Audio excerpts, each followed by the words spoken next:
세기를 누비는 김영하 기자가 오늘 이제 타이의 반정부 시대가 거리에 나섰다고 하는데요. 2014년 그 군사 쿠데타 이후에 5년 만에 그 최대 규모로 열린 야당 주도의 반정부 집회였다고 합니다. 홍콩에 이어서 타이까지 아시아의 그 정치적 변동이 가시화되고 있는 것 같은데 타이 왜 이런 일이 있는지 한번 짚어보도록 하겠습니다. 이효경 프리랜서 기자가 현지 그 태국의 상황을 취재했다고 하지요. 네, 그 김영하 기자가 좀 제가 이걸 정리해 보도록 할까요? 네. 네. 제가 이유경 프리랜서 기자가 쓴 기사를 가지고 왔는데요. 이번 달 14일에 타이 방콕 시내에 시민 1만 명이 모인 사건이 있었습니다. 네.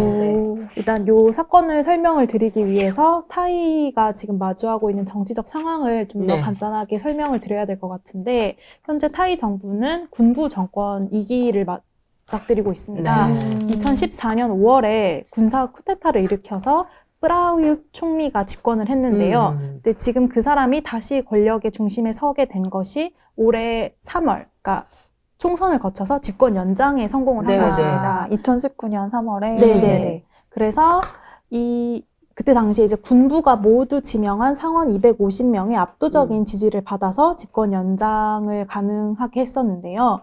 그 이후로 사실상 그러니까 2014년 군사 쿠데타 이후 사실상 집회의 자유가 사라졌다고 합니다. 네. 그래서 기껏해야 뭐 플래시몹 형태로 335 모였다가 금세 사라지는 정도의 시위 정도만 있었는데 네. 지난 12월 14일에는 1만 명의 시민들이 한꺼번에 모인 것이죠. 그래서 5년 반 만에 열린 대규모 반정부 집회였다는 점에서 좀 큰 의미가 있는 것 같더라고요. 이게 사실상 군부 세력에 의한 통제가 장기화되면서 뭐 이렇게 5년 만에 그 방콕 거리로 많은 분들이 쏟아져 나온 건데요. 이번 시위를 주도한 주체가 신생개혁정당이라고 들었습니다. 네네. 이게 왜 이번 시위를 이렇게 제안하게 되었을까요? 이번에 이제 주도한 주체가 미래전진당이라고 번역이 되고 원래 이름은 퓨처 포워드당이라는 이제 타이의 신생 정당인데요. 네. 이게 어떤 이제 스토리가 있냐면은 이 당 같은 경우는 2009년 3월 아까 그 총선에서 80석을 얻으면서 제3당으로 떠오른 정당입니다. 근데 이 정당의 지도부의 특징은 어떤 거냐면은 약간 고학력 중산층이에요. 그래서 이 정당의 대표인 타나톤 대표도 가족 소유의 자동차 부품 제조기업 경영인 출신이고 뭐 해외 유학을 좀 다녀오면서 좀 그 본국에 대한 어떤 문제의식을 가지고 있었겠죠. 그래서 군과 왕실 등 기득권층이 좌지우지하는 정치판에 되게 진보적인 의제를 과감히 들고 나오면서 선거에서 약진을 했습니다. 그러자 이제 친군부 정권이 견제에 나서기 시작했던 건데요. 12월 11일에 타이 선거관리위원회는 헌법재판소에 이 미래전진당 해산을 청구했습니다. 그 이후로 든 게 이제 타나톤 대표가 이 당에 빌려준 1억 9,120만 바트 하나로 따지면은 한 75억 원 정도를 문제를 삼으면서 이게 선거법 위반이고 정당 해산 요건이라고 본 것인데요. 여기에 대해서 민주 진영은 이 타이 기득권층이 이 개혁 정치 세력의 싹을 잘라온 사법 쿠데타의 전형이다 이렇게 보고 있습니다. 이게 이제 뭐 사법 쿠데타라는 말이 나올 정도면 사실 이전에도 군부의 통제와 압박이 상당했을 것 같아요. 네.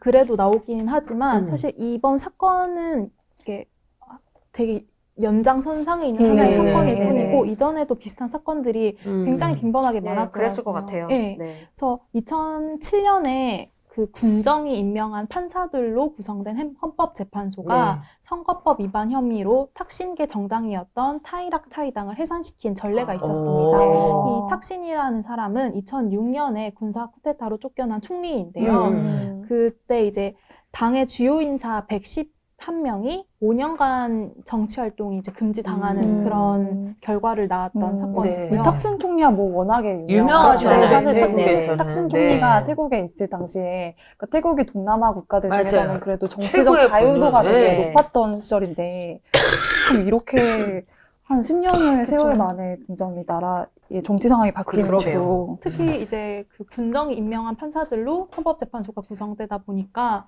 이런 식으로 헌법재판소의 판결에 기대어서 이렇게 그 정권의 어떤 입김이 계속해서 미치고 있었던 여기도 사법농단이 지금 그러니까 예, 판사열전 한번 해야 그러게요. 태국 판사열전. 해봐야 돼. 그러게요. 타이로 어서 가보세요. 그러네요. 그래서 그때 당시에 남은 인사들이, 그러니까 그 타이락 타이당의 남은 인사들이 국민의힘이라는 다른 당을 또 창당을 해서 그 네. 같은 해 총선에 승리를 거뒀어요.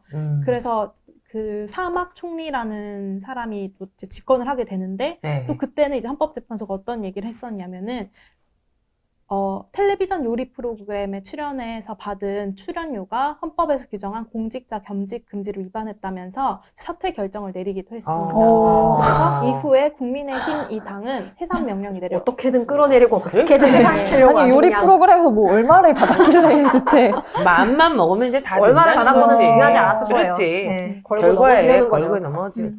꼭 취재가야 되는데 사법농단 2020년은 타이에서 그러니까. 김현희 기자를 만날 수 있나요? 괜찮네. 거기서 방송도 합시다 우리. 아시아의 사법농단. 그러니까요. 근데 이게 정말 이게 군정이 임명한 헌법재판소가 사실상 그 지난 10년 동안 타이 그 정부의 운명을 거의 좌지우지했다고 해도 네. 과언은 아닌 것 같아요. 맞습니다. 네.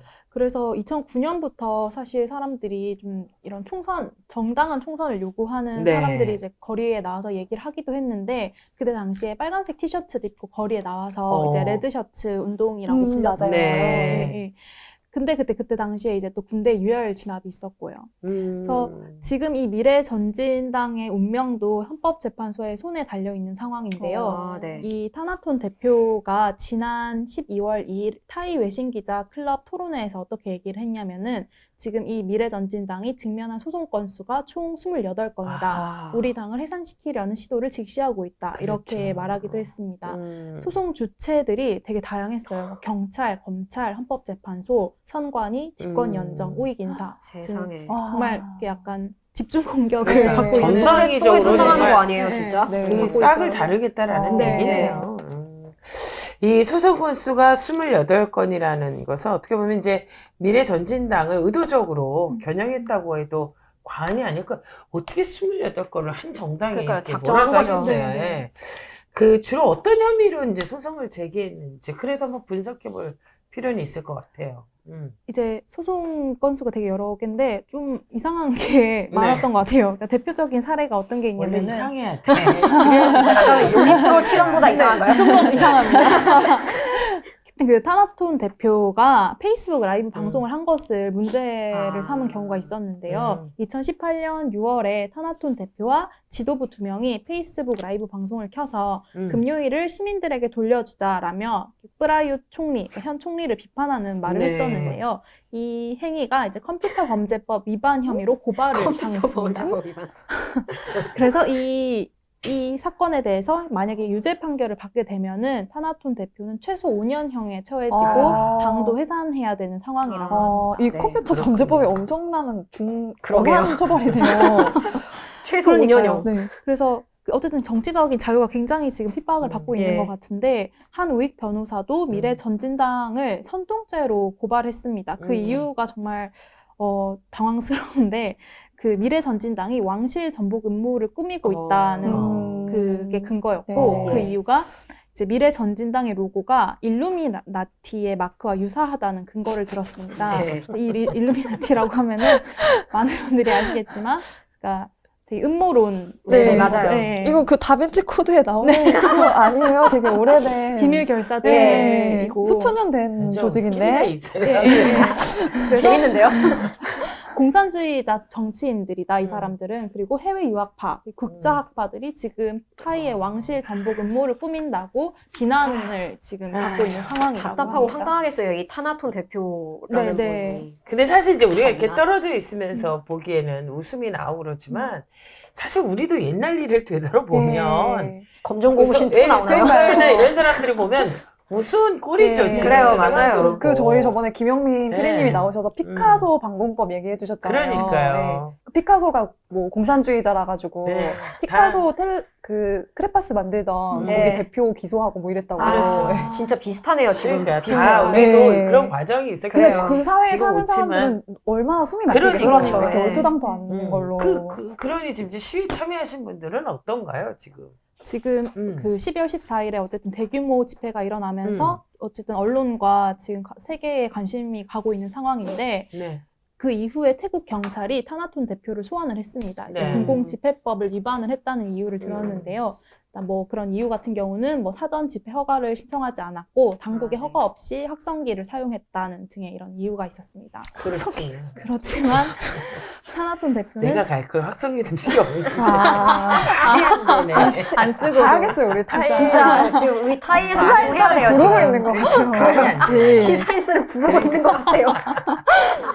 그렇지만 이제 새해에도 타나톤 대표는 독재자에 반대하는 달리기 집회 등 반정부 집회를 계속 해갈 네. 것이라고 이제 어, 계획을 밝혔습니다. 좀 응원을 그렇군요. 보내고 싶습니다. 맞아요. 진짜요, 예. 네.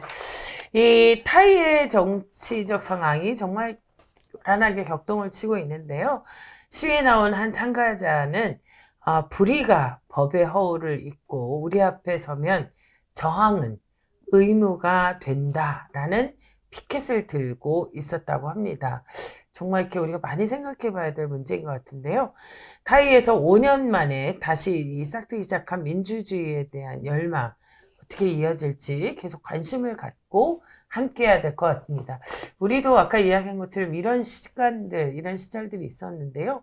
외국에서의 또 응원과 관심도 큰 힘이 되지 않을까 이런 생각을 해보네요.